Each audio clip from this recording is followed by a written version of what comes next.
Parece que era no Egito onde os patriarcas hebreus se refugiavam das crises ocorridas em Canaã, mas eles terminavam sempre voltando.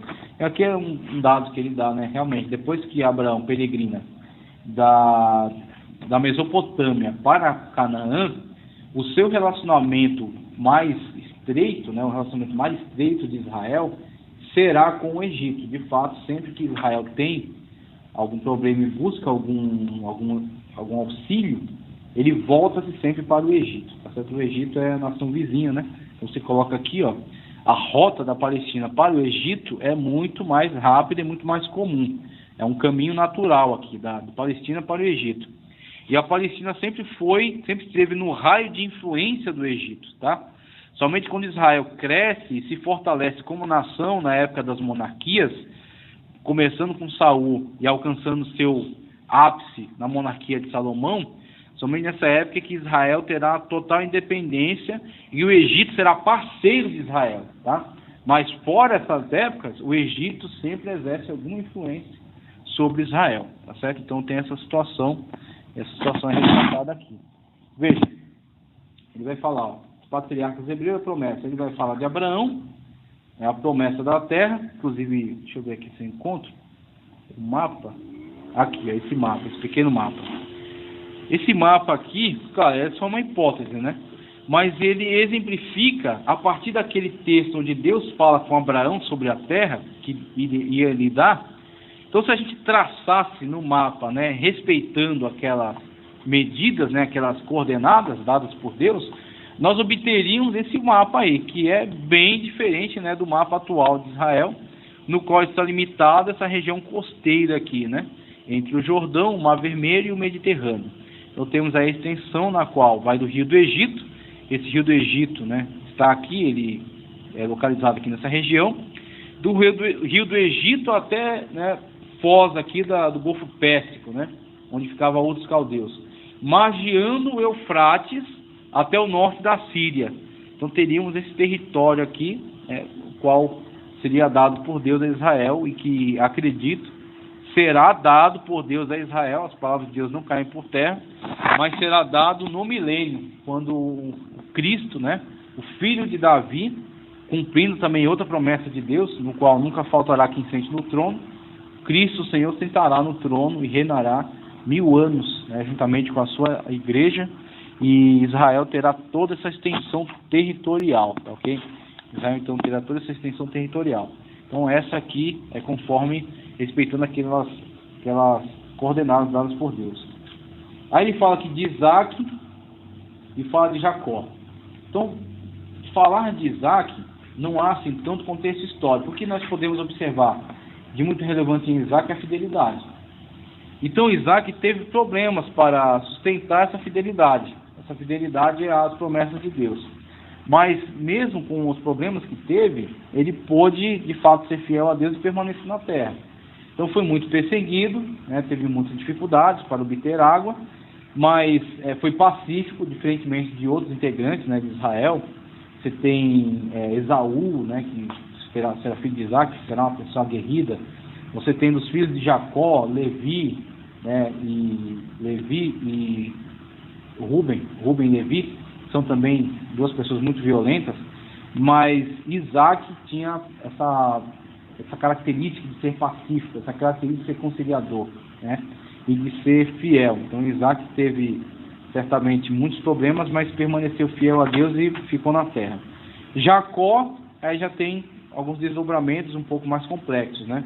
Você vê a questão das esposas, né? Esposa de Jacó, e quando você se depara com essa questão, é interessante que a Bíblia Sagrada, com essas narrativas, ela abre como que uma janela para você observar os costumes da época. Então Jacó era enviado, né, por causa de todo aquele problema grave familiar, no sentido da primogenitura, né? Então Deus cria ali umas situações nas quais a mãe de Jacó usará de subterfúgio, né, Rebeca, e Jacó receberá a bênção da primogenitura, e aí ao ódio de seu irmão Esaú. Então Jacó se refugia, né, despede Jacó para Harã, para ele se casar com pessoas da sua parentela, né, das suas tradições. e ele fugir também do ódio do seu irmão, no caminho, né, a manifestação que ele tem de Deus, a escada, né, de Deus, os anjos que desciam e subiam. Betel tem esse nome trocado de luz para Betel, e ele unge ali uma pedra, né? E ele chega então, aí quando ele chega, o que eu acho interessante é o seguinte: ele vai trabalhar para o seu tio, né? Ele vai levantar o dote, então não tem dinheiro, o que ele vai fazer? Vai trabalhar. Então, através do trabalho, diferentemente da situação de Rebeca, na qual Abraão manda presentes. Então, Abraão tinha mais riqueza, manda presentes. Você vê Eleazar conduzir camelos.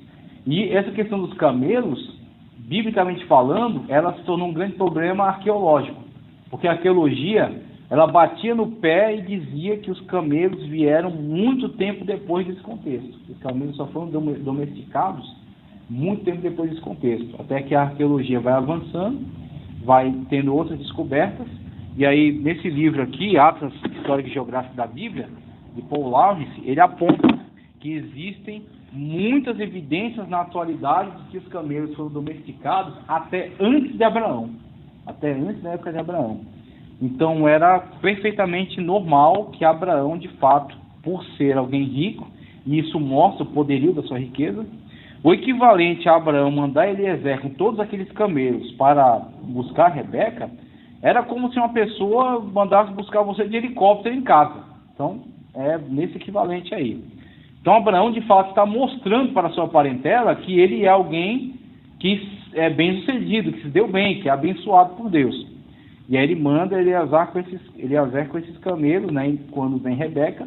Só que Isaac mandará Jacó para a terra e, devido às dificuldades, devido às intempéries, né, às lutas que ele passou, Jacó trabalhará para construir o dote.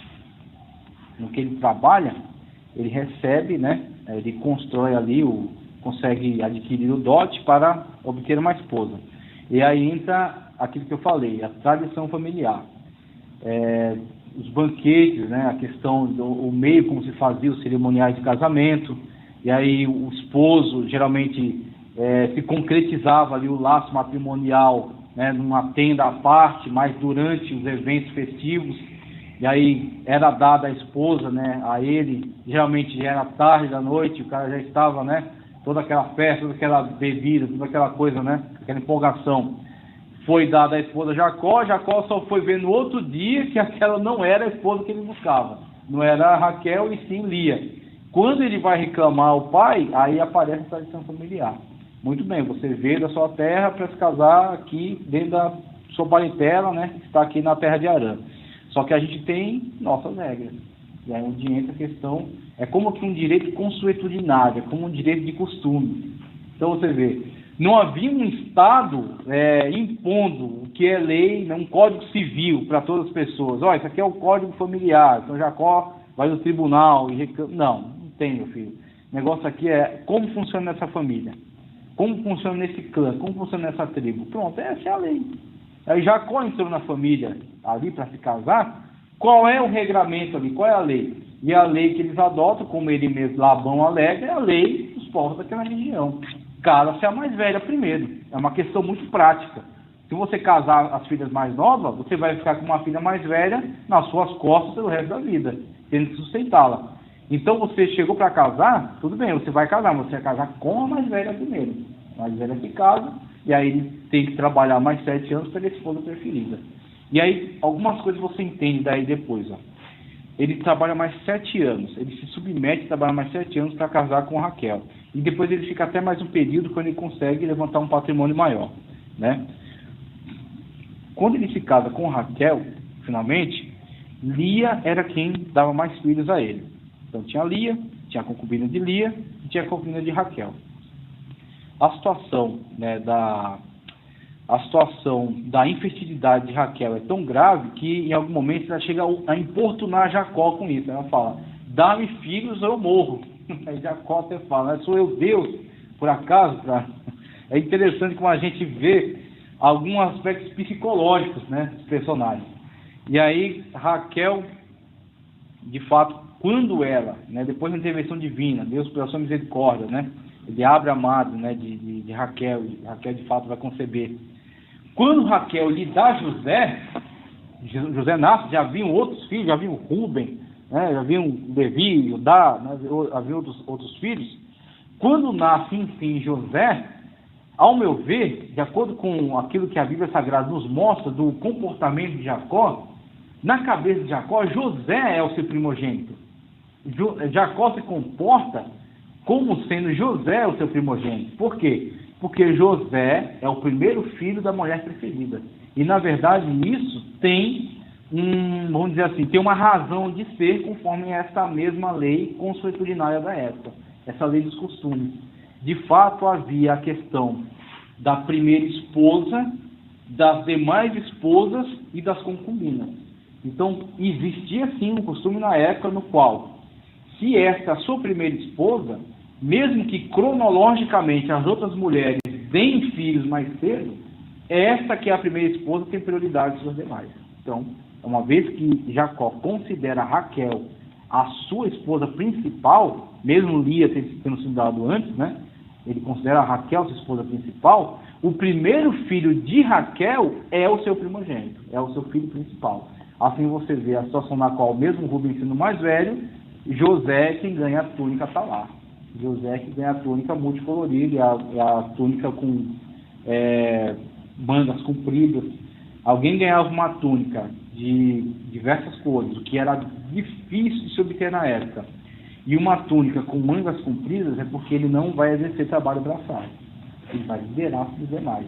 Agora, com essa situação, você vê, tudo bem, Jacó está agindo conforme a sua lógica, mas ele está causando também um problema familiar gravíssimo, né? Um problema familiar que vai se manifestar na situação na qual os irmãos vão tentar matar José, por causa dessa inveja despertada entre eles.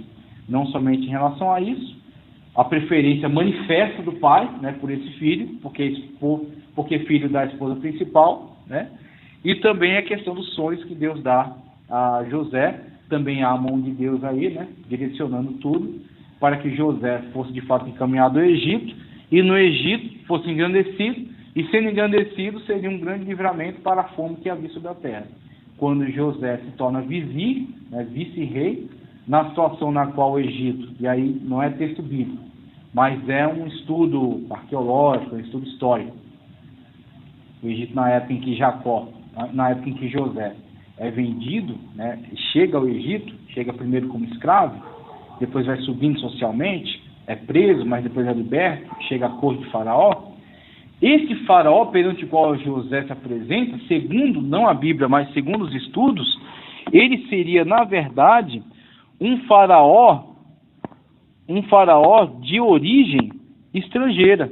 Ele seria, na verdade, um faraó urrita, os ixos, seria um faraó, na verdade, de origem ixa. E o que seria essa intervenção desse povo ixo no Egito? Os ixos, um povo também de origem semítica, tá? Então, de certa forma, aparentado, né? Mesmo que um aparentamento longínquo, mas de certa forma aparentado. Esses ixos invadiram o Egito durante o tempo da história. O Egito dividido em duas dinastias, né? A do Alto Egito, do Sul, Baixo Egito, Norte. Então, a dinastia do Baixo Egito sucumbiu à invasão dos ixos. Os ixos entrando no Egito, eles fizeram semelhante ao que os romanos fizeram com os gregos. Os romanos dominaram os gregos, mas absorveram sua cultura. Absorveram a cultura grega para si, por ser uma cultura muito mais avançada. Os ixos fizeram algo semelhante em relação aos egípcios. Invadiram, dominaram, mas absorveram sua cultura. Tanto que estabeleceram a mesma forma de Estado. E colocaram-se como um faraó, né? Como se fosse um faraó mesmo egípcio. A dinastia egípcia da terra mesmo, ela estava presa, estava condicionada lá ao espaço do Alto Egito do Sul, a dinastia tebana. Então, quando José se apresenta perante a corte desse faraó, esse faraó, ele tem como que uma origem semítica semelhante a de José. E aí José tem uma aceitação na corte desse faraó, de tal modo que se torna vizir, se torna vice-rei. Então José se torna vice-rei, ele proporciona à sua família um grande benefício, né? Manda trazer seus parentes para lá, sustenta eles na terra, né? Dá a eles grande benefício lá por causa da sua posição. Todavia, quando a dinastia do Alto Egito se fortalece militarmente e consegue subjugar, né, aquela terra, consegue expulsar os Hicsos, a dinastia sul, a dinastia Baixa Egito, norte, ela consegue se restabelecer militarmente e ela expulsa os Hicsos, como é que eles vão olhar para o caso de José e dos israelitas? Eles vão olhar para o caso da presença deles ali como sendo cooperadores com os dominadores antigos. Assim, a Bíblia Sagrada nos explica: e levantou-se um faraó que não conhecia nada acerca de José. Como é que um faraó que tem cronistas, que tem escribas, que tem toda questão de biblioteca, de textos, como que ele não sabe nada acerca de José? Ele não sabe nada porque não interessava saber acerca de José. Porque a história de José para ele não significava nada. Ou pior, significava algo negativo. Alguém que estava ligado à tribo invasora que estava na terra. Assim, quando eles se levantam, eles subjugam Israel, né, fazem deles escravos e querem, na verdade, até destruí-los, para que eles não... Essa foi a preocupação dele, o autor bíblico deixa isso claro. Para que, outra vez, um povo tentando invadir a terra, os israelitas não se associem a ele e nos destruam. Então, eles tentam eliminar Israel da face da terra. É interessante porque esse povo, de fato, é um povo abençoado por Deus. Porque tantas vezes que tentar eliminar esse povo, na questão dos egípcios, na questão de Antíoco, quarto Epifânes, na questão de Hitler, muitas vezes se levantaram para tentar eliminar esse povo da face da terra. Mas Deus tem dado... Na questão de Amã, né, agora no Império Persa, né? Então Deus tem dado livramento ao povo de Israel, e Deus com certeza tem um mistério para o tempo escatológico em relação ao reino de Cristo e o povo de Israel. Então isso aí é certo, né, na Sagrada Escritura. Agora veja, caminhando mais aqui, nós temos o seguinte, ó, veja só, o Êxodo. A questão do Êxodo, deixa eu ver aqui, eu tenho um mapa aqui, ó. A genealogia, que eu já passei, a escravidão, o Êxodo. Aqui é a rota tradicional para o Êxodo. Tem outras propostas, tá? Tem essa proposta aqui, que é do Eldon Wyatt.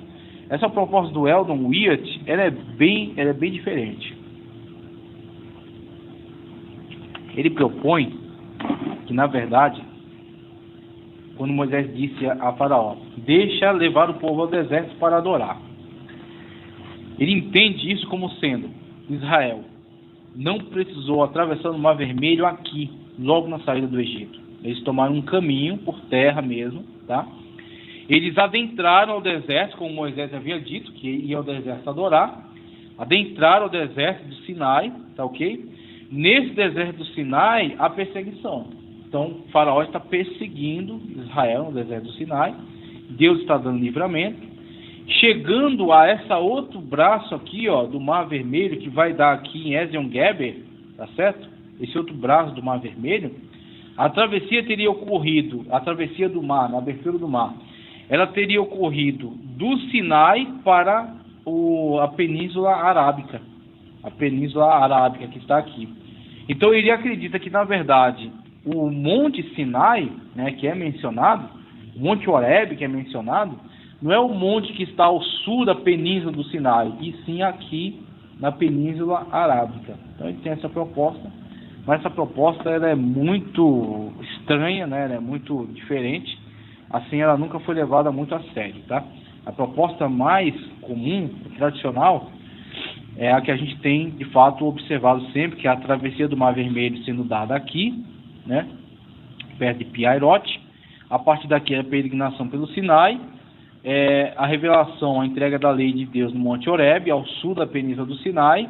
Depois a peregrinação, né, a continuação dessa peregrinação, que vai se estender por 40 anos. Quando eles chegam até Cádiz Barneia, mas Deus proíbe a sua entrada, e enfim, eles começam a marchar em direção à terra de Israel, margeando pelo lado leste do Mar Morto, tá? Atravessando Moabe, Edom, os Amonitas, né, vencendo Sihon e Og, e entrando depois a travessia do Rio Jordão, quando Deus detém as águas, né, ao norte, e eles então atravessam em terra seca, e a invasão, né, com a queda de Jericó, e a derrota de Ai, e assim subsequentemente os reinos que eles derrotaram, tá, para entrar na terra. E aí, essa teoria mais aceita, e ela contrasta também com outras duas teorias que são tem a teoria da invasão, que é essa, que é a mais conhecida, tem a teoria da revolta, tá? E tem uma teoria que alega que eles emigraram para lá em etapas, tá? Que eles emigraram em etapas. Então essa é a teoria mais aceita, que é a chamada teoria da invasão. A teoria da revolta, ela diz que, na verdade, a passagem de Israel para Canaã, ela se deu por causa das revoltas que haviam aqui nesses povos, tá? Então os povos, os pequenos reinos, porque Canaã, ela não tinha um reino que se estendesse domínio sobre todos. Eram pequenas cidades-estado. Então, aqueles girgazeus, jebuseus, aqui, ó, amorreus, hititas, perezeus, eveus, girgazeus, esses queneus, tá? Esses pequenos povos, eles constituíam pequenos reinos, cidades-estado, algo assim. E aí, esses pequenos reinos, segundo essa teoria da revolta, eles viviam em guerra entre si, e por estarem em guerra entre si, não serem centralizados, eles se enfraqueciam. Com esse enfraquecimento entre eles, Israel foi entrando, se associando. Então Israel entrava, se associava a um desses reinos, derrotava o outro. Depois que aquele estava derrotado, Israel vinha e derrotava aquele a quem havia se associado.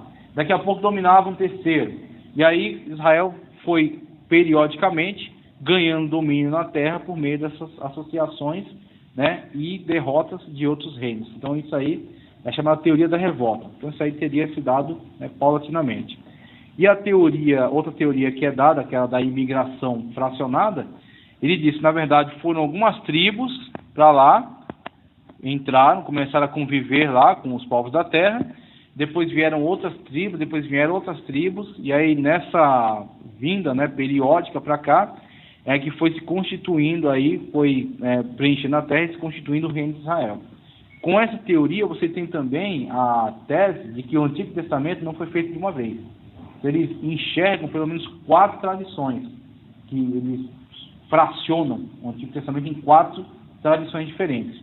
E dizem que Moisés é o autor apenas de uma delas, e que outras foram dadas por outros escritores e que foram atribuídas a Moisés, mas que não saíram da caneta dele. Então eles dizem que existe uma tradição javista, que aí menciona muito Deus como Javé, eloísta, que menciona Deus como Elohim, sacerdotal, ou Prieste Codex, que aparece como letra P, tá certo? Quando você vê essa questão dos textos, e outra que eles chamam de deuteronomista, que eles dizem que na verdade é a tardia, a mais antiga, e que só veio na época de Josias. Então, eles fracionam tanto o Pentateuco quanto todo o Antigo Testamento, dizendo que na verdade ele foi uma coxa de retalhos composta aos poucos e se atribuída a um autor só. Então, o Pentateuco foi feito ao longo de muitas vindas, né, de israelitas para cá, então cada um trazia a sua tradição, depois pegar as tradições, colocar no livro só e disseram que era tudo de Moisés. Então eles enxergam dessa maneira. Isso aí é coisa da teologia liberal, tá? Isso aí não tem, para nós, não faz nenhum sentido. A gente acredita, na verdade, que se deu conforme a Bíblia Sagrada menciona.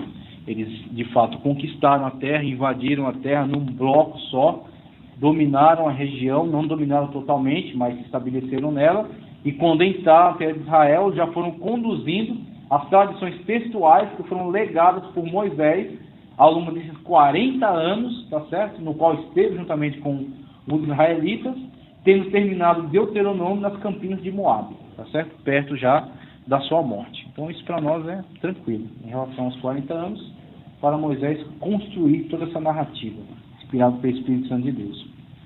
Ele fala aqui, ó, dos caminhos, ele fala um pouco acerca desse caminho dos filisteus, tá? É até indicado aqui em vermelho, ó. Só que esse caminho era habitado por um povo marítimo que havia migrado para lá, os filisteus, que são provavelmente de uma ilha que a Bíblia chamava de Caftor, que atualmente é Creta, tá? Então eles teriam primeiro tentado invadir o Egito, não obtendo sucesso, eles se estabeleceram na margem da Palestina, e aí ficaram constituindo-se os reinos filisteus, tá? E que vão disputar com Israel durante muito tempo da história, né, sendo destruídos depois pelos romanos. Então os filisteus vão acompanhar Israel e vão ser uma pedra no sapato dos israelitas ao longo de muito tempo, tá ok? Aqui a conquista, né, a forma como se deu, a entrada, que é a travessia, destruição de Jericó e Ai, a peregrinação aqui, ó, a marcha para o sul e depois a marcha para o norte, né, e a morte de Josué, esse grande líder, ok? Temos aí filisteus, as 5 cidades filisteias que constituíam, né, Pentápolis, né, constituía as 5 cidades-estado que tinham certa independência entre si, mas que constituíam uma liga de povos filisteus que se ajudavam mutuamente, tá? Inclusive, Davi se associou a um deles durante um tempo, né? Davi se associou a um deles, né? Ficou vivendo no tempo dos filisteus e depois, saindo deles, assumiu o trono em Hebrom, né? O trono de Judá, posteriormente o trono sobre todo Israel, tá, ok? O caminho de Deus, a passagem do Mar Vermelho, um caminho difícil, mas sem perigo. Tudo isso aqui a gente falou, né? Já explicou isso aqui, tranquilo. As teorias da conquista, acabei de explicar também. As tribos cananeias. Vamos ler um pouquinho sobre as tribos cananeias? Que eu quero mostrar aqui, conforme está no mapa. As tribos cananeias. Ele vai dar dados de cada uma delas aqui, é bem interessante. Porque geralmente a gente não tem muita explicação sobre isso, tá? Vamos ler aqui, esses dados são importantes. Olha só. As tribos cananeias. Vamos olhar o bico aqui.